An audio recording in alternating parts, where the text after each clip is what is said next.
আসসালামু আলাইকুম dear viewers. আজকের ভিডিওটি হলো অফিস পলিটিক্স কি বা অফিস পলিটিক্স কেন হয় আর কারা অফিস পলিটিক্সের শিকার হয়, অফিস পলিটিক্স থেকে কিভাবে উত্তরণ পাওয়া যায় সেই বিষয় নিয়ে আজকের ভিডিওটি। প্রথমত, আপনি কি অফিস পলিটিক্সের শিকার অথবা আপনি কি কাউকে অফিস পলিটিক্সের শিকার হতে দেখেছেন? তাহলে আজকের ভিডিওটি আপনার জন্য। প্রিয় দর্শক, আমরা প্রথমেই জানতে পারবো অফিস পলিটিক্স কি। অফিস পলিটিক্স হচ্ছে মূলত কর্মক্ষেত্রে সুবিধা পাওয়ার জন্য অন্যের দোষগুলোকে জনসম্মুখে তুলে ধরা।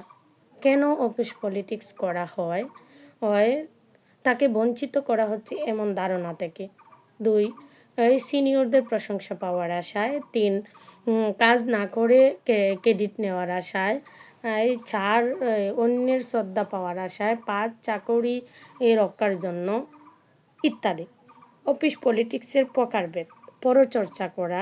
2, ক্রেডিট চোর। 3, চাটুকারিতা।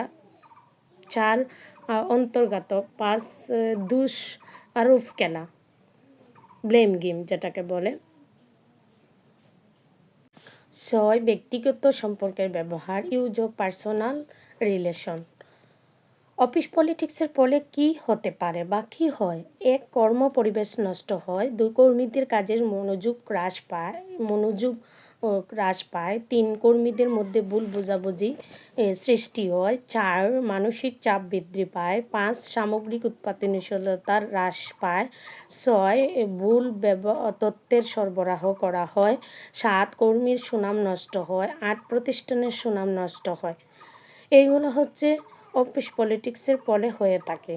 এই অফিস পলিটিক্স এড়ানোর উপায় বা তার থেকে কীভাবে আমরা পরিত্রাণ পেতে পারি সেই বিষয়গুলো সম্পর্কে অবশ্যই আমাদেরকে সচেতন হতে হবে।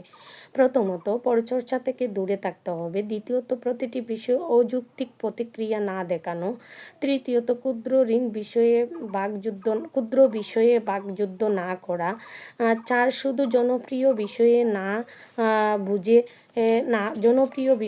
বুঝে উত্তর দেওয়া বা সঠিক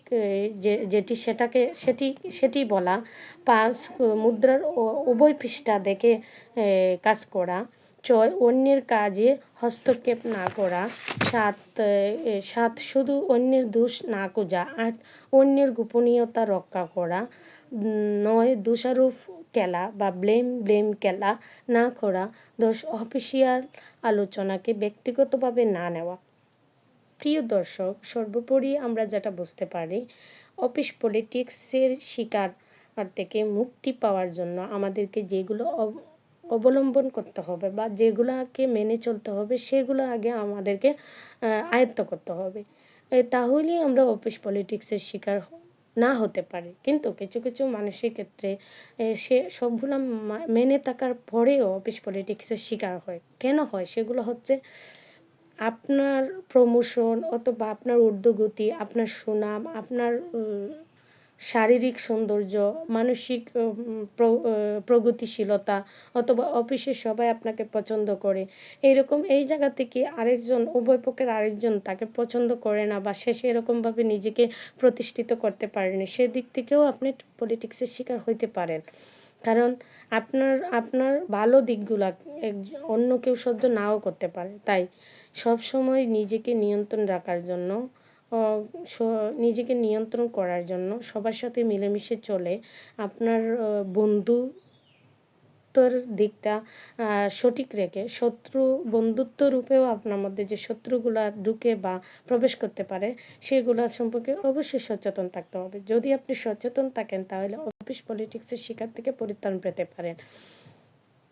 প্রায়শই মানুষই অফিস পলিটিক্সের শিকার হয়, বিভিন্নভাবে হয়, যারা কাজ করে তারা বুঝতে পারবে। আমার এই ভিডিওটি দেখলে অবশ্যই অফিস পলিটিক্সের শিকার যারা, তাদের মনে অন্ততপক্ষে একটু হলেও আবেগ গণমুহূর্ত সৃষ্টি হবে। কিন্তু আমরা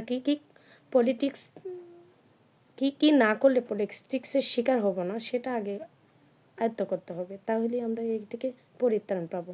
দর্শক, আমার ভিডিওটি ভালো লাগলে পাশে থাকা বেল আইকনটি চেপে দিন আর আমার ভিডিওটি সাবস্ক্রাইব করে পাশে থাকবেন। অনেক ধন্যবাদ।